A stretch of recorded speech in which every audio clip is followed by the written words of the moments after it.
اور ایک ماں گوارا نہیں کرتی کہ میرا بیٹا بھوکا رہے، وہ سارے کام چھوڑ کے پہلی فرصت میں دودھ دیتی ہے۔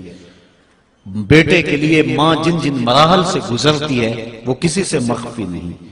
بیٹے کی تعلیم کے لیے زیور بیچنا پڑے تو ماں اس سے بھی گریز نہیں کرتی۔ وہ کیا کسی شاعر نے کہا تھا کہ شہر میں آ کر پڑھنے والوں بھول گئے ہو کس کی ماں نے کتنا زیور بیچا ہے۔ بیٹے کے لیے اس کا پیٹ پالنے کے لیے کسی کے گھر کے برتن مانجنے پڑے تو ماں اس سے بھی گریز نہیں کرتی۔ اللہ نے اس کے سینے میں وہ تڑپتی ہوئی ممتا رکھی، وہ محبتوں کے امڑتے ہوئے جذبات رکھے۔ میں کہا کرتا ہوں آج کوئی شے ڈھونڈنے نکلو تو شاید ہی کوئی چیز خالص ملے، لیکن ماں کا پیار آج بھی خالص ہے، ماں کا پیار آج بھی کھرا اور سچا ہے۔ اس کے سینے میں مالک نے محبت ہی اتنی رکھ دی ہے کہ جس کو دنیا کے کسی ترازو پہ تولا نہیں جا سکتا۔ وہ ایک شاعر ہوا تابش، اس نے ماں کی محبت کو چند لفظوں میں بیان کیا۔ وہ کہتا ہے مدت ہوئی میری ماں نہیں سوئی تابش، مدت ہوئی میری ماں نہیں سوئی تابش، میں نے ایک بار کہا تھا مجھے رات کو ڈر لگتا ہے۔ کہا بچپن میں میرے منہ سے نکلا تھا امی مجھے رات کو ڈر لگتا ہے، میں اب بوڑھا بھی ہو گیا ہوں، میری ماں اسی خیال میں رہتی ہے کہ میرے بیٹے کو کہیں ڈر نہ لگ رہا ہو۔ یہ ماں کی محبت ہے، یہ ماں کا پیار ہے۔ ماں کا نعم البدل کیا، ماں کا تو بدل بھی موجود نہیں ہے۔ علامہ اقبال کی جب والدہ انتقال کر گئی تھی تو ان دنوں کے اندر وہ دیار غیر میں تھے، تو انہوں نے ایک طویل مرثیہ لکھا جو آج بھی کلیات اقبال کی زینت ہے۔ اس کا عنوان ہے والدہ مرحومہ کی یاد میں۔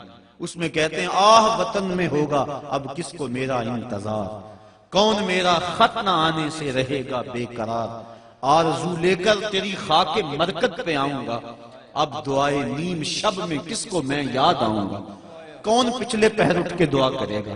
استاد سے بھی تو کہنا پڑتا ہے نا حضور دعاؤں میں یاد رکھنا، شیخ سے بھی عرض کرنا پڑتا ہے اپنی دودھ دودھ راتوں میں مجھے نہیں بھولنا، حاجی کو معتمر کو عرض کرنا پڑتا ہے سین حرم میں مسجد نبوی کی بہاروں میں مجھے یاد رکھنا ہے۔ کبھی ماں کو بھی کہنا پڑا امی دعا کرنا۔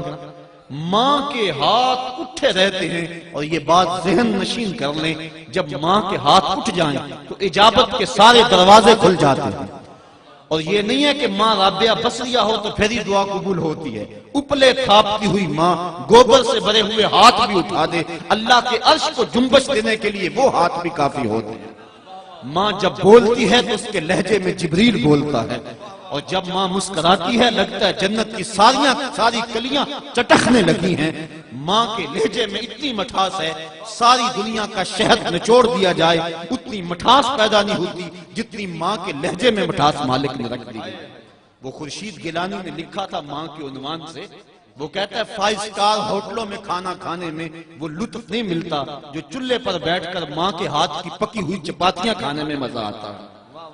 عالی جناب حضرت صاحب بڑے بڑے اعلیٰ القاب سننے سے وہ حاضر وہ لطف نہیں ملتا جو ماں کی زبان سے اوے ببلو نکلنے سے لطف آتا ہے۔ ماں کا سینہ محبتوں کا خزینہ ہے، اور ماں کے سینے کے اندر مالک نے اتنا پیار رکھ دیا ہے کہ جس کا دنیا پر نعم البدل کیا بدل بھی نہیں ہے۔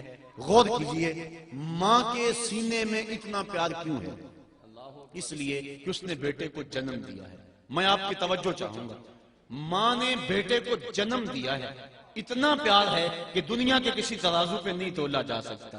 جس نے جنم دیا ہے اس کو اتنا پیار ہے، اور جس نے خلق کیا ہے اس کو کتنا پیار ہوگا۔